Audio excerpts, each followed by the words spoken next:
اعوذ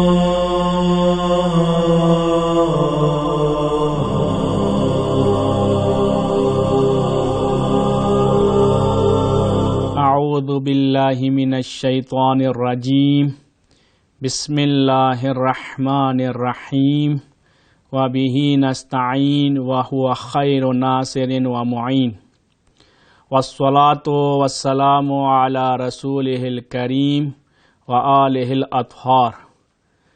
رب اشرح لی صدری ویسر لی امری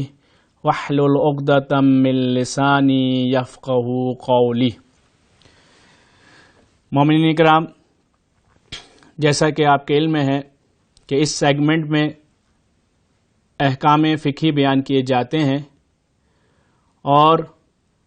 اس سیگمنٹ میں آیت اللہ سیستانی اور آیت اللہ خامنائی کے فتاوی کے مطابق احکام شرعی بیان کیے جاتے ہیں۔ لہذا وہ مومنین اکرام جو کسی اور مرجع کی تقلید میں ہیں، ان مسائل پر عمل کرنے سے پہلے اپنے مرجع کا فتویٰ ضرور معلوم کر لیں۔ کل آپ کی خدمت میں دو اہم مسائل جو خواتین سے ریلیٹڈ تھے بیان کیے گئے تھے کہ پریگننٹ وومن کے لیے، حاملہ عورت کے لیے روزے کا کیا حکم ہے،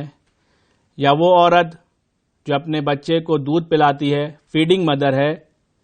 اس کے روزے کا کیا حکم ہے۔ آج بھی انشاءاللہ آپ کی خدمت میں دو اہم مسائل بیان کرنے ہیں۔ پہلا مسئلہ بوڑھے افراد سے ریلیٹڈ ہے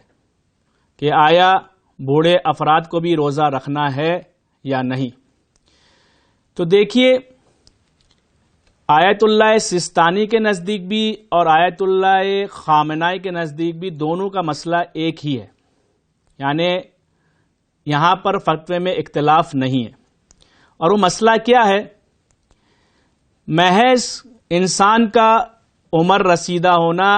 ایجڈ ہونا، بوڑھا ہونا روزے کو ساقط نہیں کرتا ہے۔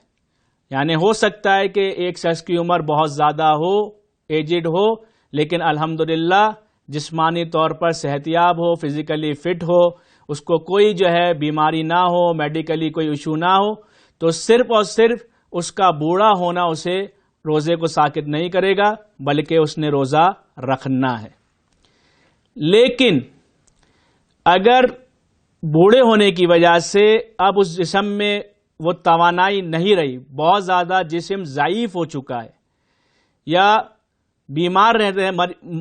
بیماری میں مبتلا ہو چکا ہے، مریض ہے، وہ اس بنا پر وہ بوڑھا شخص روزہ رکھنے کے قابل ہی نہیں رہا، یعنی اگر وہ روزہ رکھنا چاہے بھی تب بھی وہ روزہ نہیں رکھ سکتا، تو اس صورت میں آیت اللہ سیستانی بھی اور آیت اللہ خامنائی بھی کہتے ہیں کہ اس سے روزہ ساقط ہو جاتا ہے اور اسے فدیہ بھی نہیں دینا ہے۔ لیکن ایک اور صورت بھی ہے، ایسی حالت نہیں ہوئی کہ روزہ رکھ ہی نہیں سکتا، لیکن اگر روزہ رکھے گا تو اس کے لیے روزہ رکھنا حرجی ہو جائے گا۔ یعنی کیا مطلب حرجی ہو جائے گا؟ یعنی ایسی مشقت شدیدہ کا باعث بن جائے گا جو معمولاً نہیں اٹھائی جاتی، تو اس صورت کے اندر اس سے وہ روزہ ساقط ہو جائے گا، اور اس نے ہر روزے کے عوض ایک فدیہ بھی دینا ہے، یعنی اسے ہر روزے کے عوض ایک فدیہ دینا ہوگا۔ یہ تو ہو گیا مسئلہ بوڑھے افراد کا۔ اب آئیے دوسرا اہم مسئلہ،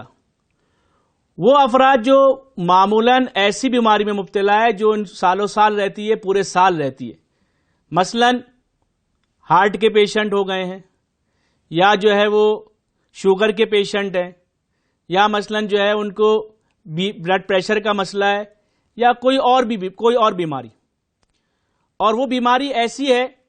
کہ اس بیماری کے ساتھ روزہ رکھنا ممکن نہیں ہے۔ یعنی کیا مطلب روزہ رکھنا ممکن نہیں ہے؟ یا تو انسان کو یقین ہے کہ اگر اس بیماری کے ساتھ اس نے روزہ رکھا تو حتماً اس کو ضرر ہوگا، نقصان ہوگا، یا احتمال ضرر ہے، خوف ضرر ہے، اور یہ خوف اور یہ احتمال اقلائی ہے،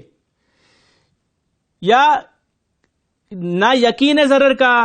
نہ احتمال ضرر ہے، لیکن اس بیماری کی وجہ سے اگر یہ روزہ رکھے گا تو اس کے لیے روزہ رکھنا حرجی ہو جائے گا، یعنی اس کے لیے ایسی مشقت کا باعث بنے گا جو عام طور پر نہیں اٹھائی جاتی. تو ان تینوں صورتوں کے اندر اس سے جو ہے وہ روزہ ساقط ہو جائے گا، یہ روزہ چھوڑ سکتا ہے. اور ماہ مبارک رمضان کے بعد دوسرے ماہ مبارک رمضان کے آنے سے پہلے پورے سال کبھی بھی اس کے لیے ممکن ہوا روزہ رکھنا تو اس نے روزے کی قضا کرنی ہے. لیکن اس ماہ رمضان میں بھی روزہ نہیں رکھ پایا